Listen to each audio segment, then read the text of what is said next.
नमस्कार दोस्तों, आपका स्वागत है आपके अपने YouTube चैनल सिविल जीके पर। तो आज का हमारा टॉपिक है संविधान के महत्वपूर्ण अनुच्छेद।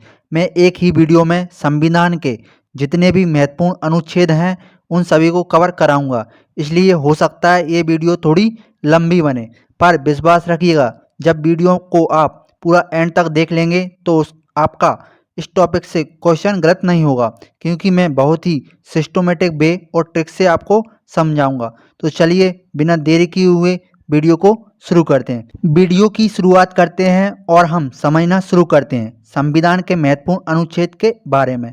अक्सर हम क्या गलती करते हैं, जितने भी अनुच्छेद हैं उन्हें हम बीच बीच में पढ़ना शुरू कर देते हैं, जिस कारण यह हमें याद नहीं रहते। और इस वीडियो में मैं आपको सिस्टमेटिक वे से पढ़ाऊँगा और जो भी अनुच्छेद हैं जहाँ भी ट्रिक की आवश्यकता है उन्हें मैं ट्रिक से बताऊँगा। यह वीडियो काफ़ी इम्पोर्टेंट होने वाली है, तो चलिए इसे शुरू करते हैं। तो सबसे पहले हम जानते हैं संविधान में 22 भाग, 395 अनुच्छेद तथा 12 अनुसूचियां हैं। ठीक है, कितने भाग हैं? 22 भाग, 395 अनुच्छेद और 12 अनुसूचियां हैं। हालांकि इसके अनुच्छेद बढ़कर 470 हो गए हैं, पर मूल रूप से यह 395 ही। वो है कैसे कि 395A, 395B, 395C, इस प्रकार से लगभग 470 हो गए हैं, लेकिन मूल रूप से कितने हैं? 395 अनुच्छेद ही हैं। इसे आप याद रखें। अब हम एक एक करके सभी अनुच्छेदों को पढ़ते हैं। भाग 1, जिसमें आर्टिकल 1 से लेकर 4 तक अनुच्छेद हैं। भाग 1 में कितने? 1 से लेकर 4 तक। इसमें क्या कहा है? संघ एवं उसका राज्य क्षेत्र। संघ एवं उसका राज्य क्षेत्र। जैसे आप कोई भी किताब पढ़ते हैं तो सबसे पहले उसमें क्या होता है? उसकी इंट्रोडक्शन होती है। उसी प्रकार जो भारत का संविधान है, किसी भी गणतंत्र देश के लिए या लोकतंत्र देश के लिए उसका जो संविधान है उसकी पवित्र पुस्तक होती है। तो जो भारत का संविधान है उसमें भी सबसे पहले इंट्रोडक्शन ही होगा। तो सबसे पहले अनुच्छेद 1 में क्या है? तो यह भारत राज्यों का संघ है। आर्टिकल 1 में क्या है? यह भारत राज्यों का संघ है, इसे याद रखें। अनुच्छेद 2, इसमें नए राज्यों का प्रवेश है कि किसी भी राज्य को भारत में शामिल किया जा सकता है या कोई भी राज्य भारत में शामिल हो सकता है, तो आर्टिकल 2 के तहत हो सकता है। जैसे हमने सिक्किम को भारत में शामिल किया था तो आर्टिकल 2 के तहत ही किया था। अब है आर्टिकल 3, राज्यों के क्षेत्रों व सीमाओं और नामों में परिवर्तन। मतलब जितने भी राज्य हैं उनकी सीमाओं को घटाया बढ़ाया जा सकता है और उनके नामों में परिवर्तन किया जा सकता है। जैसे कि जो पश्चिम बंगाल है उसके नाम में परिवर्तन करने की मांग चल रही है, तो वो आर्टिकल 3 के तहत ही उसके नाम में परिवर्तन किया जाएगा। देखते हैं भाग 2। भाग 2 में अनुच्छेद 5 से लेकर 11 अनुच्छेद हैं, जिसमें नागरिकता का वर्णन किया गया है। भाग 2 में कितने अनुच्छेद हैं? 5 से लेकर 11 तक हैं, जिसमें नागरिकता का वर्णन किया गया है। इसमें प्रश्न कैसे पूछ लिया जाता है कि नागरिकता का वर्णन किन अनुच्छेदों में? तो आपको ऑप्शन दे देगा 5 से लेकर 11 तक, 6 से लेकर 11 तक। लेकिन जहाँ से ऑप्शन आते हैं वहाँ पर आपको कन्फ्यूजन हो जाती है, तो आप इसे ट्रिक से याद रख सकते हैं। जैसे कि इसकी ट्रिक है नाग पंचमी, इससे रिलेट करके आप इसे याद रख सकते हैं। जैसे कि नाग पंचमी का नाग से हो जाएगा आपका नागरिकता और पंचमी का हो जाएगा, ये 5 से स्टार्ट होता है ना, 5, तो नाग पंचमी से रिलेट करके आप इसे याद रख सकते हैं। भाग 3 में 12 अनुच्छेद से लेकर 35 अनुच्छेद दिए गए हैं, जिसमें मौलिक अधिकारों का वर्णन किया गया है। वर्तमान में भारत में मौलिक अधिकार 6 हैं। मूल संविधान में कितने मौलिक अधिकार थे? वह 7 अधिकार थे। इनकी वीडियो मैं आपको आगे डिटेल में कवर कराऊंगा। एक बार जब आप उस वीडियो को देख लेंगे ना, तो आपको हमेशा के लिए ये आर्टिकल याद हो जाएंगे, जिन्हें हम डिटेल में कवर करेंगे, क्योंकि ये डिटेल में पूछे जाते हैं। तो भाग 3 में कितने हैं? 12 से लेकर 35 अनुच्छेद। तो मौलिक अधिकार कौन कौन से हैं वो देख लेते हैं। समानता का अधिकार, स्वतंत्रता का अधिकार, शोषण के विरुद्ध अधिकार, धार्मिक स्वतंत्रता का अधिकार, संस्कृति और शिक्षा संबंधी अधिकार, संवैधानिक उपचारों का अधिकार। वर्तमान में संविधान में 6 मौलिक अधिकार हैं। अब हम देखते हैं भाग 4। भाग 4 को यहाँ पे मैंने कवर नहीं किया है। भाग 4 में आपके नीति निर्देशक तत्व, उसकी भी एक अलग वीडियो आएगी, वहाँ पे आपको मैं सिस्टमेटिक वे से उनको कवर कराऊंगा, वो भी ट्रिकली। अब देखते हैं हम भाग 4A, यानी कि आर्टिकल 51A। आर्टिकल 51 में क्या दिया गया है? मौलिक कर्तव्य। जिस प्रकार से संविधान में व्यक्तियों के अधिकारों के लिए मौलिक अधिकारों का वर्णन किया गया है, उसी प्रकार से संविधान में अपने देशवासियों के लिए मौलिक कर्तव्यों का वर्णन किया गया है। यानी कि हमारे जो देशवासी हैं उनका भी कुछ कर्तव्य बनता है अपने देश के प्रति। तो वह किस आर्टिकल में है? भाग 4A अनुच्छेद 51A में किया गया है। यहाँ से प्रश्न पूछा जाता है कि यह किस देश से लिए गए हैं। मैंने आपको पिछली वीडियो में बताया था, तो यह मौलिक कर्तव्य किस देश से लिए गए हैं? रूस से लिए गए हैं। अगर आपने वो वीडियो नहीं देखी तो एक बार उससे आप जरूर देख लें। यह कब जोड़े गए यह भी पूछा जाता है कि मूल संविधान जब बना था उसमें नहीं जोड़ा गया था, लेकिन स्वर्ण सिंह समिति की सिफारिश पर वर्ष 1976 में 42वें संविधान संशोधन के तहत संविधान में शामिल किया गया था। इसे याद रखें। यह पूछ लिया जाता है कि ये कब शामिल किए गए थे और किस समिति की सिफारिश पर। तो वह समिति का नाम था स्वर्ण सिंह समिति और 42वें संविधान संशोधन 1976 के द्वारा। यह भी पूछा जाता है कि ये मूल संविधान में थे या नहीं थे, तो यह मूल संविधान में नहीं थे, बल्कि उन्हें बाद में जोड़ा गया। अब हम आगे देखते हैं। इसके बाद हम देखते हैं भाग 5। भाग 5 में अनुच्छेद 52 से लेकर 151 आर्टिकल दिए गए हैं और भाग 6 में अनुच्छेद 152 से लेकर अनुच्छेद 237 तक आर्टिकल दिए गए हैं। आपको सिर्फ इतना याद रखना है कि भाग 5 में इतने इतने दिए गए हैं। आपको इन चीज़ों को याद नहीं करना है, ये आपसे एग्जाम में नहीं पूछे जाते। आपसे एग्जाम में क्या पूछा जाता है इसे मैं आपको आगे बताऊंगा।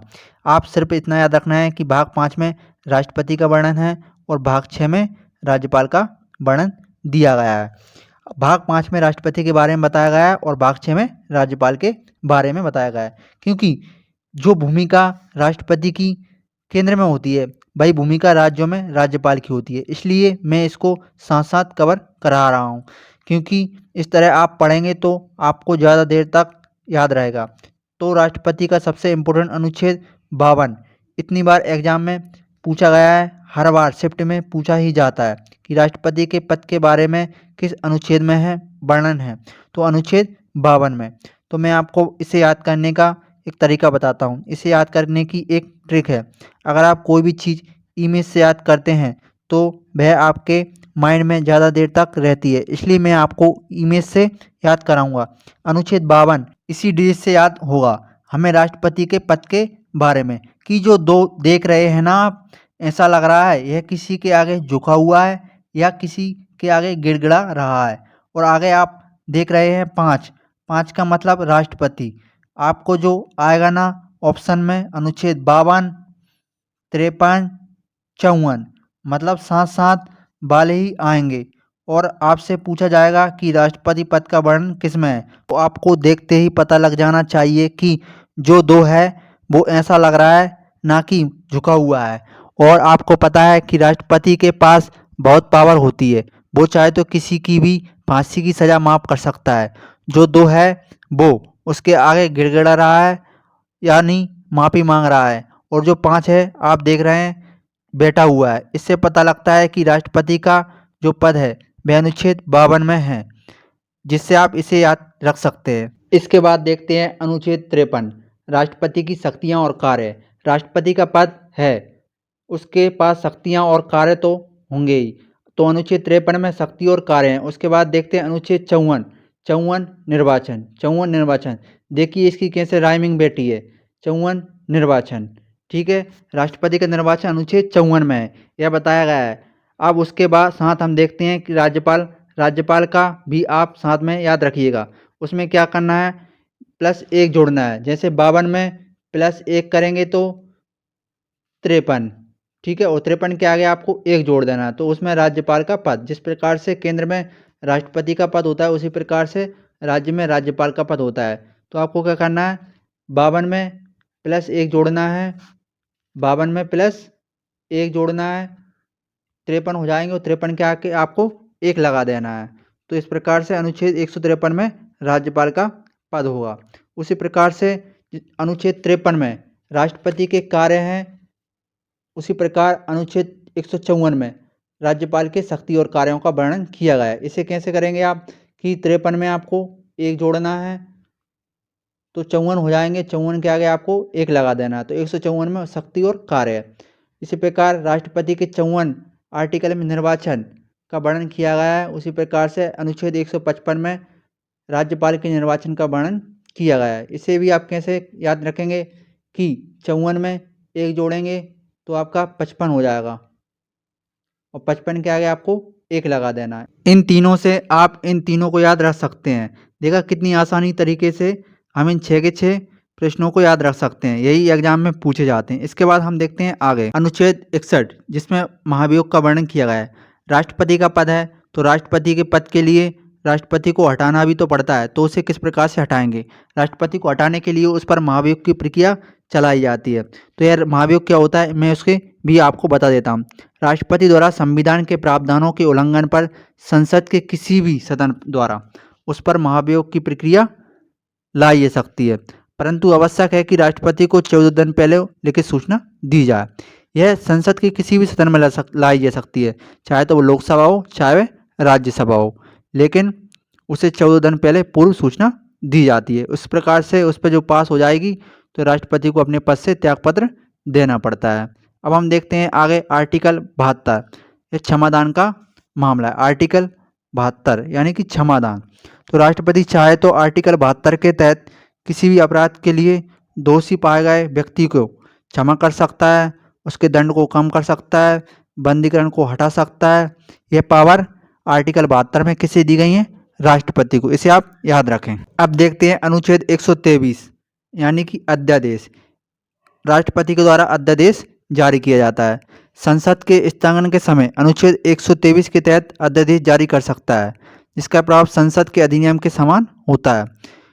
जब संसद सत्र में नहीं होती है तो राष्ट्रपति के द्वारा अध्यादेश जारी किया जाता है। ठीक है, यह कितने दिनों तक रह सकता है, यह 6 माह तक रह सकता है। इसे कैसे याद करेंगे कि संसद के कितने सदस्य होते हैं। संसद के होते हैं एक राष्ट्रपति, दूसरा लोकसभा और तीसरा राज्यसभा। इस प्रकार से आप देख सकते हैं कि 1 2 3, तो अध्यादेश में कितनी शक्ति होती है, 123। इसे आप रिलेट करके इसे याद रख सकते हैं। अगला है अनुच्छेद 143 जिसमें सुप्रीम कोर्ट से सलाह। राष्ट्रपति सुप्रीम कोर्ट से सलाह ले सकता है, लेकिन उसे मानना ना मानना राष्ट्रपति के ऊपर डिपेंड करता है आर्टिकल 133 के तहत। ठीक है, इसे याद रखें। अब देखते हैं उपराष्ट्रपति। इसे हम दोनों को एक साथ याद करके पढ़ेंगे कि आर्टिकल या अनुच्छेद 63 में किसका वर्णन है, उपराष्ट्रपति के पद के बारे में। ठीक है, उपराष्ट्रपति के पद के बारे में हमने 52 में देखा था कि राष्ट्रपति पद के बारे में, तो 63 में राष्ट्रपति पद के बारे में। इसे कैसे करेंगे कि 52 लिख लेंगे आप, इसमें 1 जोड़ेंगे तो 3 हो जाएगा, इसमें 1 जोड़ेंगे तो 6 हो जाएगा। ठीक है, तो आर्टिकल 63 में उपराष्ट्रपति का वर्णन है। आर्टिकल 64 की बात करें तो राज्यसभा के सभापति के रूप में कार्य। याद रखें जो उपराष्ट्रपति होता है वह राज्यसभा का सभापति होता है, और उसे जो वेतन भत्ते मिलते हैं वो उपराष्ट्रपति के पद के लिए नहीं मिलते, बल्कि राज्यसभा के सभापति के रूप में उसे जो वेतन भत्ते दिए जाते हैं। इसे आप याद रखें। आर्टिकल 53 में क्या है, राष्ट्रपति पद, और आर्टिकल 64 में क्या है, राज्यसभा के सभापति के रूप में कार्य। अब हम देखेंगे प्रधानमंत्री और मुख्यमंत्री, यह साथ साथ कवर कर रहे हैं हम। यही होता है सिस्टमेटिक बेस से पढ़ना, यानी एक अनुच्छेद को दूसरे अनुच्छेद से लिंक करके पढ़ना। इससे आप काफ़ी दिनों तक याद रख सकते हैं इन अनुच्छेदों को। तो हम देखेंगे प्रधानमंत्री, तो सबसे पहले हम देखते हैं अनुच्छेद 74, 75, 76, यह तीनों प्रधानमंत्री से रिलेटेड हैं।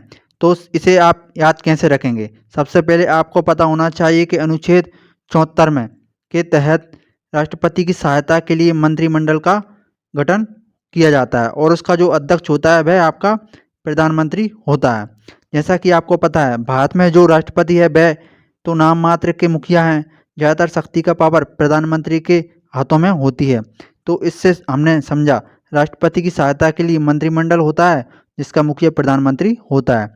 तो अनुच्छेद 74 में मंत्रिमंडल, अनुच्छेद 75 में प्रधानमंत्री, तो यह दोनों लगातार ही हैं, तो इससे रिलेट करके आप इसे याद रख सकते हैं। इसके बाद हम देखते हैं अनुच्छेद 76। अनुच्छेद 76 में दिया है महान्यायवादी। तो महान्यायवादी कौन होते हैं और उनकी नियुक्ति कौन करता है यह देखते हैं। महान्यायवादी की नियुक्ति प्रधानमंत्री की सिफारिश पर राष्ट्रपति के द्वारा की जाती है। महान्यायवादी एक विधि अधिकारी होता है। सीधे शब्दों में कहें तो यह कानूनी विशेषज्ञ होता है। यह सरकार का वकील जो केंद्र में केंद्र सरकार को कानूनी सलाह देता है। जिस प्रकार हमने पीछे पढ़ा कि राष्ट्रपति सुप्रीम कोर्ट से सलाह लेते हैं, उसी प्रकार से भारत सरकार महान्यायवादी से सलाह लेते हैं। तो तीनों आपको याद रखना कि अनुच्छेद 74 में मंत्रिमंडल, अनुच्छेद 75 में प्रधानमंत्री और अनुच्छेद 76 में महान्यायवादी हैं। अब हम देखते हैं मुख्यमंत्री। जिस प्रकार से केंद्र के लिए मुखिया प्रधानमंत्री होता है, उसी प्रकार अपने अपने राज्यों में मुख्यमंत्री राज्यों का मुखिया होता है। तो अनुच्छेद 163 में है मंत्रिमंडल, सेम टू सेम। हमने देखा आर्टिकल 74 में क्या है, मंत्रिमंडल, और अनुच्छेद 163 में क्या है, मंत्रिमंडल है। केंद्र सरकार के लिए मंत्रिमंडल का वर्णन है, अनुच्छेद 163 में राज्यों के मंत्रिमंडल का वर्णन है। इसे याद करने की ट्रिक भी है, देखिए कैसे। जैसे मैंने आपको राष्ट्रपति और राज्यपाल में क्या बताया था, एक जोड़ना, यहाँ पर एक एक घटाना है। वहाँ पे मैंने क्या बताया था, एक आपको जोड़ना है, लेकिन यहाँ पे एक क्या करना है, आपको एक एक घटाना है। जैसे कि 74 में से आप एक घटाएंगे तो कितना हो जाएगा, 3, और 7 में से एक घटाएंगे तो आपको 6, और आपको क्या करना है, एक आगे लगा देना। तो हमने देखा 163 बन जाएंगे। तो और अनुच्छेद 163 में क्या है, मंत्रिमंडल, और यहाँ पर अनुच्छेद 74 में मंत्रिमंडल। जैसे आप जानते हैं कि प्रधानमंत्री की पोस्ट बड़ी है और मुख्यमंत्री की पोस्ट छोटी है। जैसे 74 में मंत्रिमंडल है, आपको 74 में से एक एक घटा देना है, आपको 74 में से एक एक घटा देना है और आगे एक लगा देना है। तो हमने देखा 163 आ गया। ऐसे ही आगे करोगे तो अनुच्छेद 74 में से एक घटाएंगे तो कितना आएगा, 163 बन जाएगा। ऐसे ही 75 में से एक एक घटाएंगे तो 4 और 6, 164 में यहाँ पे प्रधानमंत्री था, 75 में, और यहाँ पे 164 में आपका मुख्यमंत्री। इसी प्रकार से 76 में से आप एक एक घटाएंगे तो ये आपका कितना हो जाएगा, 65, और आगे आपको एक जोड़ देना। तो मतलब इन तीनों से इन तीनों को याद रखा जा सकता है। जैसे राष्ट्रपति याद कर लिया तो राज्यपाल याद हो जाएगा, उसी प्रकार प्रधानमंत्री याद कर लिया तो मुख्यमंत्री याद हो जाएगा। जिस प्रकार से केंद्र में केंद्र सरकार को कानूनी सलाह देने के लिए महान्यायवादी की नियुक्ति होती है, उसी प्रकार से कानूनी सलाह देने के लिए राज्यों में महाधिवक्ता की नियुक्ति की जाती है। जो कार्य महान्यायवादी प्रधानमंत्री के लिए करता है, वही कार्य महाधिवक्ता मुख्यमंत्री के लिए करता है। अब इनकी नियुक्ति कौन करेगा, जिस प्रकार से केंद्र में महान्यायवादी की नियुक्ति राष्ट्रपति करता है, उसी प्रकार से राज्य में महाधिवक्ता की नियुक्ति राज्यपाल करेंगे। तो हमने देखा एक ही ट्रिक से इन 6 को याद कर सकते हैं। अब देखते हैं आगे अनुच्छेद 79, इसमें संसद का वर्णन किया गया है। अनुच्छेद 80 में राज्यसभा और अनुच्छेद 81 में लोकसभा। इन तीनों में कन्फ्यूजन हो जाता है कि 80 में क्या था, 81 में क्या था। तो आपको एक ट्रिक है, इससे रिलेट करके याद रख सकते हैं। जैसे कि सा रा ल, ठीक है, सा से संसद हो जाएगा, रा से राज्यसभा हो जाएगी और ला से लोकसभा हो जाएगी। इससे आप रिलेट करके याद रख सकते हैं। इसकी ट्रिक क्या हो जाएगी, सरल, 79 में संसद, 80 में राज्यसभा और 81 में लोकसभा। इससे रिलेट करके आप याद रख सकते हैं। संसद के 3 सदन होते हैं, आप जानते हैं कि राज्यसभा, लोकसभा और राष्ट्रपति। इससे आप रिलेट करके याद कर सकते हैं। अब हम देखते हैं इस साइड, इसमें अनुच्छेद 168 में विधानमंडल, अनुच्छेद 170 में विधानसभा और अनुच्छेद 175 में विधान परिषद का वर्णन किया गया है। जिस प्रकार से केंद्र में संसद होती है, उसी प्रकार से राज्यों में विधान मंडल होता है। और संसद के 2 अंग होते हैं, जैसे कि राज्यसभा, लोकसभा। उसी प्रकार से विधानमंडल के भी 2 अंग होते हैं, विधानसभा और विधान परिषद। लेकिन कुछ ही राज्यों में विधान परिषद है, सभी राज्यों में विधान परिषद नहीं है। इसे हम आगे पढ़ेंगे विधान परिषद में, जब डिटेल में कवर करेंगे। तो इसको आप ट्रिक से कैसे याद करेंगे, जैसे कि मैंने आपको ऊपर बताया था कि एक एक घटा दीजिए और उसमें आगे जोड़ दीजिए। इसी प्रकार से आप 7, 9 को देखेंगे तो आप इसमें से एक घटाएंगे तो 9 में से एक जाएगा तो 8, और 7 में से एक जाएगा तो 6। तो और उसको आगे क्या करना है, आपको एक जोड़ देना है। तो ये कितना बन जाएगा, 168। जिस प्रकार से 79 में संसद है, तो उसी प्रकार से राज्यों में अनुच्छेद 168 में क्या हो जाएगा, आपका विधानमंडल। उसी प्रकार से आप देख लीजिए लोकसभा में 81 नंबर पे आता है, तो आप 81 में से एक घटाइए तो एक में से एक जाएगा तो 0, और 8 में से एक जाएगा तो 7, तो आपको आगे एक लगा देना है। तो 170 में कितना हो जाएगा, अनुच्छेद 170 में क्या होगा, विधानसभा। यहाँ पे अनुच्छेद 81 में लोकसभा, अनुच्छेद 170 में विधानसभा का वर्णन किया गया है। अब हम देखते हैं अनुच्छेद 175, इसमें विधान परिषद का वर्णन किया गया है। कई बार एग्जाम में पूछा जाता है कि विधान परिषद का वर्णन किस आर्टिकल में किया गया है, अनुच्छेद 175 में। इससे आप रिलेट करके याद रख सकते हैं। एक एक करके आपको पहले घटाना है, उसके आगे एक जोड़ देना। अब हम देखते हैं निर्णायक मत, आर्टिकल 100 में या अनुच्छेद 100 में किसका वर्णन किया गया है, निर्णायक मत का। निर्णायक मत क्या होता है कि यदि लोकसभा में किसी मुद्दे पर वोटिंग हो रही है और जो वोटिंग है वह बराबर हो जाए, यानी कि निर्णय ना हो पा रहा हो, तो उस समय अध्यक्ष महोदय अपना निर्णायक मत देंगे। अध्यक्ष महोदय जिस तरफ अपना निर्णायक मत देंगे वह पारित कर लिया जाएगा। इसे याद कैसे, मतलब कि इसे कैसे याद रख सकते हैं कि 50-50 आ जाए, माने कि लीजिए कोई भी है वह कैसा आ जाए, 50-50 आ जाए, निर्णायक मत ना हो पाए, तो एक वोट उनका निर्णायक मत माना जाएगा। इससे आप रिलेट करके याद रख सकते हैं कि 50-50 निर्णायक मत हो, ठीक है, 100 में। इससे रिलेट करके आप याद रख सकते हैं। अब देखते हैं संयुक्त अधिवेशन अनुच्छेद 108 में। आखिरकार संयुक्त अधिवेशन होता क्या है? संविधान के अनुच्छेद 108 में संसद के संयुक्त अधिवेशन की व्यवस्था है। संयुक्त अधिवेशन राष्ट्रपति के द्वारा निम्न 3 स्थितियों में बुलाया जा सकता है कि विधेयक एक सदन से पारित होने के बाद दूसरे सदन में जाए, मतलब कि यह लोकसभा से पारित होकर राज्यसभा में जाए।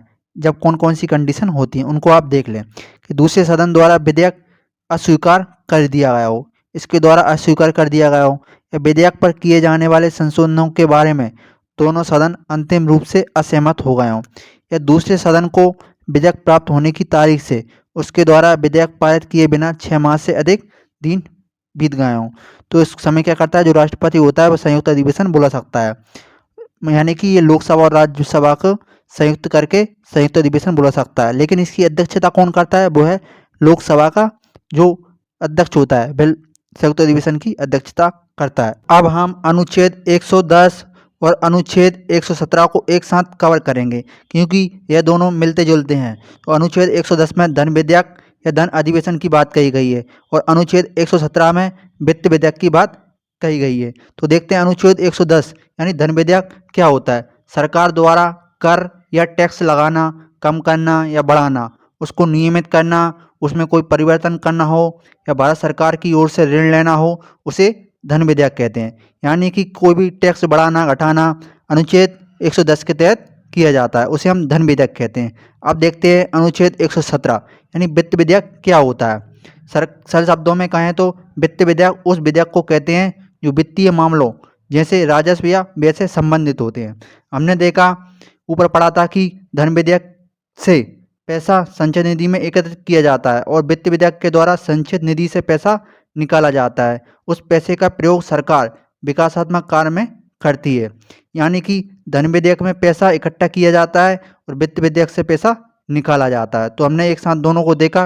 अनुच्छेद 110 में धन विधेयक का वर्णन किया गया है और अनुच्छेद 117 में वित्त विधेयक का वर्णन किया गया है। अब हम देखते हैं अनुच्छेद 112 और अनुच्छेद 116 को एक साथ कवर करेंगे। अनुच्छेद 112 में बजट का प्रावधान किया गया है और अनुच्छेद 116 में लेखा अनुदान का प्रावधान किया गया है। तो देखते हैं बजट क्या होता है। बजट बनाने का मतलब है आपके पैसे खर्च करने की योजना बनाने की प्रक्रिया है, इसे बजट कहते हैं। जैसे आप देखते हैं कि आपको 1 महीने का बजट बनाना है, आपको पापा से 1000 रुपये मिले, तो आप क्या करते हैं कि आपको कब कब कौन कौन सा पैसा खर्च करना है उसका लेखा जोखा आप अपने पास रख लेते हैं। तो इसी प्रकार से देश चलाने के लिए सरकार बजट पेश करती है, उसे हम बजट कहते हैं। इसके बाद हम देखते हैं अनुच्छेद 116 लेखा अनुदान। लेखा अनुदान क्या होता है? यदि केंद्र सरकार पूरे वर्ष के स्थान पर कुछ ही महीनों के लिए संसद से जरूरी खर्च हेतु अनुमति प्राप्त करनी होती है, लेखा अनुदान उसे कहते हैं। जैसे कि मान लीजिए बजट में सरकार ने एक पुल बनाने के लिए 500 करोड़ रुपए निश्चित किए, ठीक है, कितने किए? 500 करोड़ रुपए निश्चित किए, लेकिन आगे चल के उस पुल को बनाने के लिए 550 करोड़ की लागत लगती है। तो जो 50 करोड़ रुपए है ना, तो वो कहाँ से ले सकती है सरकार? वो लेखा अनुदान के माध्यम से ले सकती है। इस प्रकार हमने देखा अनुच्छेद 112 में बजट का प्रावधान किया गया है और अनुच्छेद 116 में लेखा अनुदान का प्रावधान किया गया है। इस प्रकार से हमने प्रधानमंत्री और मुख्यमंत्री और साथ में संसद और विधानमंडल और जितने भी अनुच्छेद इम्पोर्टेंट थे मैंने उन सभी को कवर किया है जो अक्सर एग्जाम में पूछे ही जाते हैं। अब हम आगे देखते हैं। अब हम साथ साथ में सुप्रीम कोर्ट हाई कोर्ट को कवर करेंगे। अनुच्छेद 124 में सुप्रीम कोर्ट का गठन का वर्णन किया गया है और 131 में सुप्रीम कोर्ट के अधिकारों का वर्णन किया गया है और अनुच्छेद 148 में कैग की नियुक्ति की बात की गई है। कैग का मतलब होता है भारत का नियंत्रक एवं महालेखा परीक्षक की बात की गई है। और एक साथ हम देखेंगे कि हाईकोर्ट के अनुच्छेद 214 में राज्यों के लिए हाईकोर्ट का वर्णन किया गया है और अनुच्छेद 216 में हाईकोर्ट का गठन का वर्णन किया गया है। हम इन तीनों को एक साथ कवर करेंगे कि अनुच्छेद 124 में सुप्रीम कोर्ट का गठन, और इसका अगर आप थोड़ा पलट दें, जैसे 124 को 2 को आगे कर दें और 1 को थोड़ा पीछे कर दें, तो कितना हो जाएगा आपका 214। 214 में किसका वर्णन किया गया है? राज्यों के लिए हाई कोर्ट के गठन के वर्णन किया गया है। इसे आप याद रख सकते हैं। और अनुच्छेद 131 में सुप्रीम कोर्ट के अधिकार, कौन कौन से अधिकार क्षेत्र हैं, सुप्रीम कोर्ट कौन कौन से कार्य कर सकता है, उनके अधिकार क्षेत्र आर्टिकल 131 में वर्णन किया गया है। और अनुच्छेद 148 में कैग की नियुक्ति के बारे में वर्णन किया गया है। जो भी आपके जितने भी घोटाले पकड़े गए हैं, जैसे कि 2G स्पेक्ट्रम घोटाला, 2G घोटाला, ये सब किसके द्वारा पकड़े गए हैं? वो COG के कारण ही पकड़े गए हैं। अब हम देखते हैं केंद्र राज्य संबंध। इन्हें हम दो दो करके याद करेंगे। अनुच्छेद 249, 250 एक साथ करेंगे, और अनुच्छेद 262 और 263 एक साथ कवर करेंगे। हम देखते हैं अनुच्छेद 249 में राज्य सूची विषय पर कानून बनाने की शक्ति। अनुच्छेद 249 में केंद्र चाहे तो राज्य सूची के जो विषय है उन पर कानून बना सकता है। आर्टिकल 249 के तहत संविधान में 3 विषय बताए गए, एक राज्य सूची विषय, एक केंद्र सूची विषय और एक समवर्ती सूची विषय। लेकिन केंद्र चाहे तो राज्य सूची के विषय पर भी कानून बना सकता है, तो वो आर्टिकल 249 के तहत। आर्टिकल 250 क्या कहता है कि आपातकाल के दौरान राज्य सूची से राज्य सूची विषय पर कानून बनाने की शक्ति किसकी है? तो वह आपके केंद्र की है। मान लीजिए आपातकाल की स्थिति पैदा हो गई, तो जो राज्य सूची के जितने भी विषय हैं उन पर केंद्र कानून बना सकता है। वो आर्टिकल आपके 250 में बताया गया है। तो हमने देखा कि अनुच्छेद 249 250 में क्या है कि केंद्र राज्य सूची के विषय पर कानून बना सकता है। एक तो 249 के तहत नॉर्मल तरीके से बना सकता है, और 250 के तहत अगर राष्ट्रीय आपातकाल है तो वह राज्य सूची के कानून पर विषय बना सकता है। अब हम इन दोनों को एक साथ कवर करेंगे, अनुच्छेद 262 और अनुच्छेद 263। अनुच्छेद 262 में नदी जल विवाद को लेकर वर्णन किया गया है, यानी कि एक राज्य द्वारा दूसरे राज्य के जल को रोकना। यह अनुच्छेद 262 आर्टिकल में दिया गया है, नदी जल विवाद। इसमें क्या होता है कि एक राज्य द्वारा दूसरे राज्य के जल को रोक लिया जाता है बांध बनाकर, तो जिससे जो दूसरा राज्य है उसको पूर्णतः जल की आपूर्ति नहीं हो पाती है, तो वह क्या करता है? सुप्रीम कोर्ट में जाकर अर्जी लगा देता है। तो आर्टिकल 262 के तहत नदी जल विवाद का वर्णन किया गया है। और अनुच्छेद 263 में क्या बताया गया है कि अंतर्राज्यीय परिषद, मतलब कि दो राज्यों के बीच विवाद को सुलझाने के लिए किसका गठन का वर्णन किया गया है? अनुच्छेद 263 में अंतर्राज्यीय परिषद का गठन किया गया है। तो हमने देखा अनुच्छेद 262 में किसका वर्णन है? नदी जल विवाद का, और अनुच्छेद 263 में अंतर्राज्यीय परिषद का। अब हम देखते हैं अनुच्छेद 280, जिसमें वित्त आयोग का वर्णन किया गया है। संविधान के अनुच्छेद 280 में वित्त आयोग के गठन का प्रावधान किया गया है। और जो वित्त आयोग है इसका गठन कौन करता है? तो वो हमारे राष्ट्रपति के द्वारा इसका गठन किया जाता है। इसमें क्या होता है, जो वित्त आयोग होता है जो केंद्र और राज्यों के बीच जो कर विभाजन होता है उनका वितरण करता है। ये किस राज्य को कितना मिलेगा यह डिसाइड होता है आर्टिकल 280 के तहत, और वो कौन करता है? वित्त आयोग करता है। इसे याद रखें कि वर्तमान में जो वित्त आयोग का गठन किया गया है वो 15वां वित्त आयोग है। ये 2017 में गठन किया गया था, और इसके जो अध्यक्ष थे वो थे आपके NK सिंह। आज जो वर्तमान में चल रहा है वो कौन सा है? 15वां है। यह 2020 से लेकर 2025 तक है, इसे याद रखें। अब हम देखते हैं अनुच्छेद 312 अखिल भारतीय सेवा, यानी कि IAS, IPS और IFS। आर्टिकल 312 में कहा गया है अखिल भारतीय सेवाएं सृजित करने का अधिकार है। ठीक है, इसे याद रखें। यहाँ से प्रश्न पूछा जाता है कि IFS, इसे जरूर याद रखें। आपके कौन कौन से? IAS, IPS और IFS।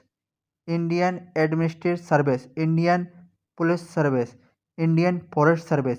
यहाँ इंडियन फॉरेस्ट सर्विस है, याद रखें। फॉरेन सर्विस नहीं है, फॉरेन नहीं है, विदेशों की सर्विस नहीं है, बल्कि जो हमारा वन विभाग है फॉरेस्ट सर्विस है। इससे याद रखें, आपसे पूछ दिया जाता है 4 ऑप्शन देकर कि फॉरेन है या फॉरेस्ट है, तो इसे याद रखें वो फॉरेस्ट है। अब हम देखते हैं आर्टिकल या अनुच्छेद 315। यहाँ पर संघ और राज्य के लिए लोक सेवा आयोग की बात की गई है। जो हमारे UPSC है या राज्यों में MPPSC होता है, इस प्रकार से UPPSC होता है, कहीं पे PSC होता है, कहीं पे PCS होता है। आर्टिकल 315 के तहत उनका गठन किया जाता है, इसे याद रखें। इसके बाद हम देखते हैं निर्वाचन आयोग। अनुच्छेद 324 में निर्वाचन आयोग का वर्णन किया गया। हमने देखा राष्ट्रपति का पद बन गया, सब हो गया, लेकिन निर्वाचन आयोग तो होना चाहिए निर्वाचन कराने के लिए। तो अनुच्छेद 324 में किसका वर्णन किया गया? निर्वाचन आयोग का, याद रखें इसे। फिर है राज्य भाषा, अनुच्छेद 343। इसमें जो हमारी भाषा है वो क्या है? हिंदी है। और जो लिपि क्या है? वह आपकी देवनागरी है। अनुच्छेद 343 में क्या है? भाषा हिंदी और लिपि देवनागरी है। इनको हमने देख लिया। 324 में क्या था आपका? निर्वाचन आयोग। अब हम देखते हैं आपातकाल। आपातकाल 3 प्रकार के होते हैं, इन्हें हम एक एक करके पढ़ेंगे। इसे कैसे याद रखेंगे वो भी मैं आपको बताऊंगा। अनुच्छेद 352 में है आपका राष्ट्रीय आपातकाल। अनुच्छेद 356 में आपका राष्ट्रपति शासन। अनुच्छेद 360 में आपका वित्तीय आपातकाल। इसे कैसे याद रखेंगे? इसमें आपको चार चार जोड़ कर याद रखना है। 352 में 4 जोड़ेंगे तो 356, और 356 में 4 जोड़ेंगे तो आप 360 हो जाएंगे। +4 करके जोड़ के आप इसे याद रख सकते हैं। राष्ट्रपति आपातकाल क्या होता है कि जब भारी आक्रमण हो या किसी अन्य राष्ट्र के द्वारा अपने राष्ट्र पर आक्रमण हो तो उसे राष्ट्रीय आपातकाल कहते हैं। यह भारत में 3 से 4 बार लगा है। 1962 में जब चीन से आक्रमण हुआ था, 1965 में पाकिस्तान से, 1971 में पाकिस्तान, उस समय लगाया गया था। अनुच्छेद 356 में क्या है? राष्ट्रपति शासन। ये तो आए दिन लगता ही रहता है। जब राज्य का शासन विफल हो जाता है तो राष्ट्रपति शासन लगाया जाता है, और राष्ट्रपति शासन के समय राज्यपाल इसका प्रमुख के रूप में कार्य करता है। अब देखते हैं अनुच्छेद 360 वित्तीय आपातकाल। वित्तीय आपातकाल होता क्या है कि देश में पैसे की कमी आ जाना, उसे वित्तीय आपातकाल कहते हैं। अभी तक हमारे देश में वित्तीय आपातकाल की स्थिति एक भी बार पैदा नहीं हुई है, तो ये हमारे लिए बहुत ही सौभाग्य की बात है। अब हम देखते हैं संविधान संशोधन। आपने संविधान तो बना लिया, संविधान में कुछ तो संशोधन करना पड़ेगा, क्योंकि पुराने रीति रिवाजों से तो आप नहीं चल सकते। तो संविधान में अनुच्छेद 368 के तहत संविधान में संशोधन किया जा सकता है। ये कई बार पूछा गया प्रश्न है। और भाग 20 में इसका वर्णन है, इसे भी आप याद रखें। भाग 20 में संविधान संशोधन की बात की गई है। और हमने संविधान संशोधन कहाँ से लिया गया था? तो मैंने आपको पिछली वाली वीडियो में बताया था कि संविधान संशोधन लिया गया था अफ्रीका के एक मेन देश दक्षिण अफ्रीका से। इसे याद रखें, ठीक है। अनुच्छेद 368 में संविधान संशोधन की बात कही गई है। मैंने कुछ अन्य महत्वपूर्ण अनुच्छेदों को भी कवर किया है जो अक्सर एग्जाम में पूछे जाते हैं, तो हम उनको भी एक बार देख लेते हैं। अनुच्छेद 17 है अस्पृश्यता का अंत, यानी छुआछूत का अंत। अनुच्छेद 17 में वर्णन किया गया है। और अनुच्छेद 29 में अल्पसंख्यक हितों का संरक्षण, यानी प्रोटेक्शन ऑफ माइनॉरिटी, ठीक है। अनुच्छेद 29 में देखिए, आप जो अल्पसंख्यक होते हैं वो दो की तरह झुके हुए होते हैं, लेकिन उनके लिए जो कानून बन जाता है तो वो सीना तान के कैसे खड़े हो जाते हैं। इससे आप समझ में आ रहा है आपको कि जो अल्पसंख्यक होते हैं वो क्या होते हैं? झुके हुए होते हैं। जब उनके लिए कोई कानून बन जाता है तो वो कैसे सीने तान के खड़े हो जाते हैं। इससे आप रिलेट करके याद रख सकते हैं। फिर है आर्टिकल 40, अनुच्छेद 40 में पंचायत राज प्रणाली का वर्णन किया गया है। इसके बाद है अनुच्छेद 32। यह तो बहुत बहुत इम्पोर्टेंट है, संवैधानिक उपचारों का अधिकार। अनुच्छेद 32 में, इसे इंग्लिश में कहते हैं heart and soul of Indian constitution. इसे आप याद रखें। आई होप कि आपको ये वीडियो पसंद आई होगी। अगर आपको ये वीडियो पसंद आई हो तो इसे शेयर करें, लाइक करें, साथ में हमारे चैनल को सब्सक्राइब करें। धन्यवाद।